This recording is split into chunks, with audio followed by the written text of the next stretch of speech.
In today's interview, we've got Eddie Trunk. He's talking to Stone Temple Pilots members Robert and Dean DeLeo as they remember Scott Weiland, specifically from the time of recording what was their debut album, Core.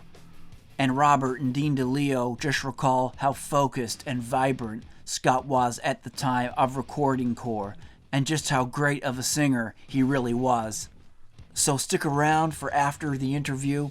I'll be recalling a couple of stories from when I saw Velvet Revolver live in 2005. Really cool concert, so stick around for that.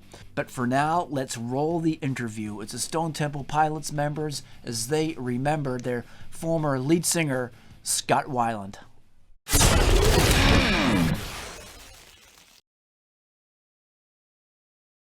Creep sticks out to me. When we were all in the room that night listening to Playback to Creep, for the first time at like 11:30 at Rumbo, just so many memories.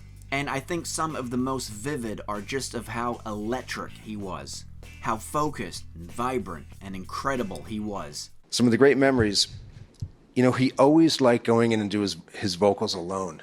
He'd go in after dinner. I'm going to quote Bernie Taupin, he'd be about as oiled as a diesel train. And so they would go in at about 8 o'clock at night, and it was just Brendan and Scott, and they would come out and be like, all right, come on in. About 10 o'clock, 2 hours, they would have a vocal track done. I mean, that's how proficient the guy was. Robert, anything you want to add? Well, he had such a great energy, and I think it's the time that was leading up to making Core. It was when he was working across the street. I worked at a guitar shop on Sunset here, and he was driving models to their shoots. That's what Scott was doing at the time. Rough gig. So, yeah, rough gig. So he just had this, he was always so excited about whatever it was, but that was the thing. It was one thing he was excited about. Robert continued, "You can only imagine how it felt for us to finally get to that point where we're going to sign a record deal, we're going to do this." And that energy that he had, he put that all into those songs. And that's what I miss. We all know, sadly, Scott's no longer with us, and he had his issues that would develop and the demons that would come into play. Because as I said, nobody can be prepared for this sort of success, and it affects people different ways. Robert DeLeo answered this question from Eddie Trunk saying, "There's a saying that says, everyone you meet in life has a battle going on inside you know nothing about." I think we all have that, And it just happens that when you're a singer and a lyricist, you put that out for people to see. You can tell there were issues inside that he was expressing. So cool we interviewed there from Eddie Trunk and the boys from the Stone Temple Pilots, just remembering how great of a lead singer that Scott Weiland was. The guy was such a great singer, right? The quality and tone of his voice. Had a really nice quiet tone to his voice as well, singing on the more mellow STP songs. And so it was a shame when Scott passed away in December of 2015. Didn't exactly live to a ripe old age or anything like that, not even close, so real shame there. And of course the Stone Temple Pilots have continued on and are still releasing music with singer Jeff Goot, so the STP machine is still rolling.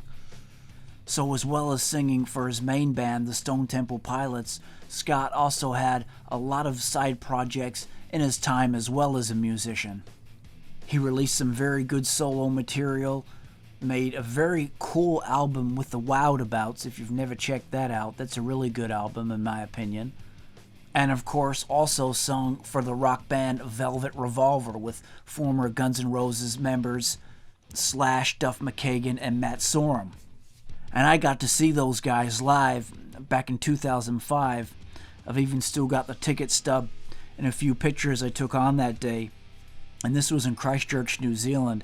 It was a really cool show, a really good concert. They played several songs from STP and Guns N' Roses towards the end of their set. And they came out and did an encore as well.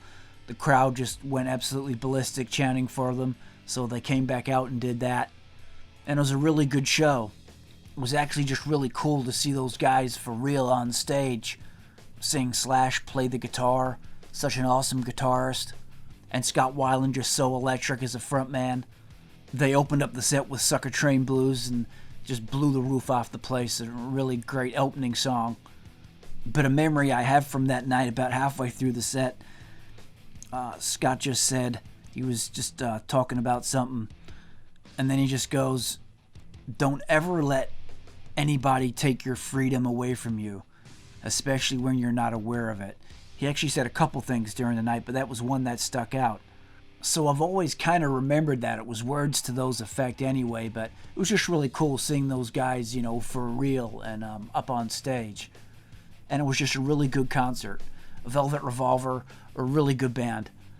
Their debut album, Contraband, really kicked butt. That was totally awesome. Just totally rocking. Great songs on there. And their second album, Libertad, that was also a very good album too. So there you go, guys. Be sure to leave your comments below on your memories of Scott Weiland and what him and his music meant to you. As always, thanks heaps for tuning in, and we will catch you on the next video.